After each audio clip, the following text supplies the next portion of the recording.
ایک نماز تہجد کے لیے سو کر جاگ وجہ سے جاگتا رہا.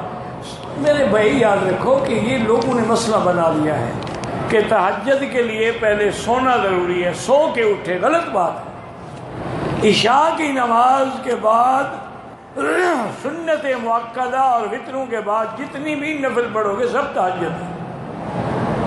رات کے آخری حصے میں پڑھنا زیادہ افضل ہے، ورنہ سونے سے بھی پہلے تہجد پڑھ کے سو جائے. یہ تو لوگ خود مسئلے گھڑتے ہیں نا، اس کا کیا کیا جائے. کہتے جی کہ تہجد کے لیے آنکھ نہیں کھلتی، اس کا صحیح علاج تو یہ ہے کہ آپ سونے سے پہلے بھی تہجد پڑھ سکتے ہیں. یہ لوگوں میں ایک غلط بات پھیلی ہوئی ہے کہ تہجد کا معنی یہ ہوتا ہے کہ وہ سونے کے بعد اٹھ کے پڑھے. یہ غلط بات ہے. عشاء کی نماز کے بعد اب وقت ہو گیا ہے سونے کا، ہم سو نہیں رہے، نماز پڑھ رہے ہیں، یہ تہجد ہے. تو گویا ہم نے سونے کو ترک کیا ہوا ہے. تو اگر آپ کو اٹھنے کا یقین نہ ہو نا، تو آپ یہی کیا کریں کہ عشاء کے بعد یا سونے سے پہلے گھر میں جا کے وضو کر لیا، برکت بھی ہو جائے گی، تہجد پڑھ لی اور باوضو لیٹ گئے. دوسرا جو میں نے آیت بتائی تھی نا جی، سورۃ الکہف کی آیت ہے، ان الذین آمنوا وعملوا الصالحات کانت لہم جنات الفردوس نزلا، آخر سورت تک. یہ پڑھ کے سینے پہ دم کر دے اور کہے کہ یا اللہ میری نیند 4 بجے ٹھیک 4 بجے نیند کھل جائے. ایک نہیں، ہمارے سینکڑوں ہزاروں طلباء نے تجربہ کیا. تو بہرحال اللہ توفیق عطا فرمائے. ایک دفعہ حضرت معاویہ رضی اللہ عنہ کی تہجد قضا ہو، نیند آ گئی. نیند کا ایسا غلبہ ہوا کہ حضرت معاویہ جیسا آدمی، صحابی جلیل کاتب الوحی، نہیں اٹھے. تو اس کے غم میں آپ نے سارا دن نفلیں پڑھی، استغفار کیا، توبہ کرتے رہے کہ مجھ سے کیا غلطی ہو گئی. کیونکہ علماء فرماتے ہیں کہ جب اللہ کی نعمت سے یا نماز سے محروم ہو جاؤ، سمجھو آج میں نے کوئی گناہ کیا ہے جس کی وجہ سے میں محروم ہو گیا. تو دوسری رات جب آپ سوئے، تہجد کا وقت ابھی نہیں آیا تھا کہ ایک آدمی نے آ کے آپ کے انگوٹھے کو پکڑا پاؤں کے اٹھایا، جگایا آپ کو. آپ کی آنکھ کھلی تو آپ نے فوراً پکڑ لیا، کہا کون ہو تم مجھے رات کو جگانے والے، اور کیسے میرے گھر کے اندر داخل ہو گئے. انہوں نے کہا حضرت اب آپ کو پتہ لگ گیا ہے تو میں ابلیس ہوں.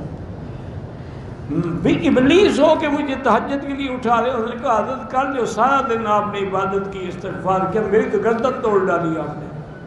میں نے کہا اس سے بہتر ہے کہ تہجد ہی پڑھ لیں. انہوں نے کہا سیدھی بات کرو ورنہ میں بھی صحابی رسول ہوں، تیری گردن مروڑ کے تمہیں ابھی ختم کر دوں گا. انہوں نے کہا جی میں سچی بات کہہ رہا ہوں، میں اس لیے جگانے آیا. تو اس لیے بہرحال ان آیات کو پڑھ کے بھی تجربہ کرو، ورنہ اگر یقین نہ ہو تو فوراً عشاء کے بعد پڑھ لیا کرو یا گھر میں جا کے پڑھ لیا کرو، کوئی ایسی بات نہیں ہے. بعض لوگوں کو اللہ یعنی گویا کہ نیند ان کے تابع ہو جاتی ہے. میں نے تو زیارت نہیں کی حضرت حسین احمد مدنی رحمۃ اللہ علیہ کی. جن طلباء نے علماء نے زیارت کی ہے وہ فرماتے ہیں کہ 3-3 4-4 دن کے، کیونکہ حضرت مجاہد بھی تھے، سیاست میں بھی دخل تھا، تو 3-3 4-4 دن کے جلسے کر کے سفر کر کے تشریف لے آتے. رات کو 12 بجے بھی اگر پہنچ جاتے نا مسجد میں، اعلان ہو جائے، گھنٹہ بج جاتا کہ بھائی بخاری پڑھنے والے طلباء جمع ہو جائیں، حضرت آ گئے.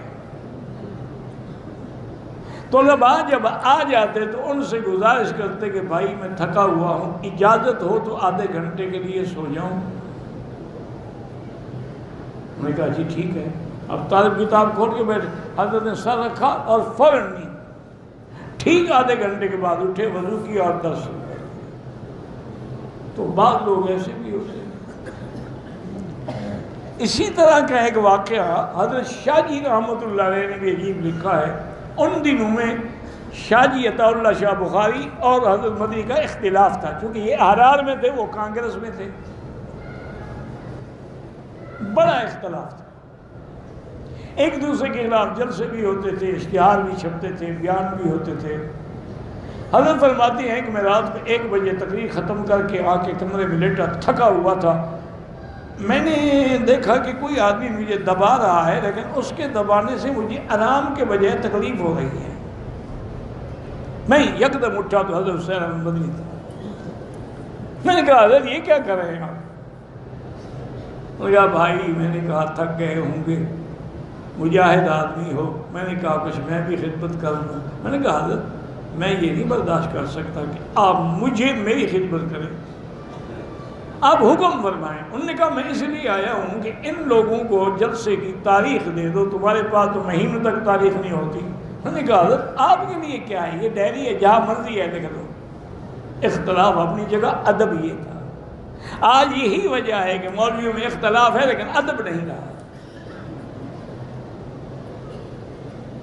اس کی وجہ سے مسائل حل نہیں ہوتے۔ حضرت مولانا ابو الحسن ندوی کو کراچی میں گزر رہے تھے آپ، لوگوں نے پوچھا کہ حضرت آج کل علماء میں جھگڑے ہیں، پارٹی بازی ہے، ہر جماعت 2 حصے میں بٹی ہوئی ہے، آپ کو اللہ نے عزت دی ہے، ان کی صلح کریں۔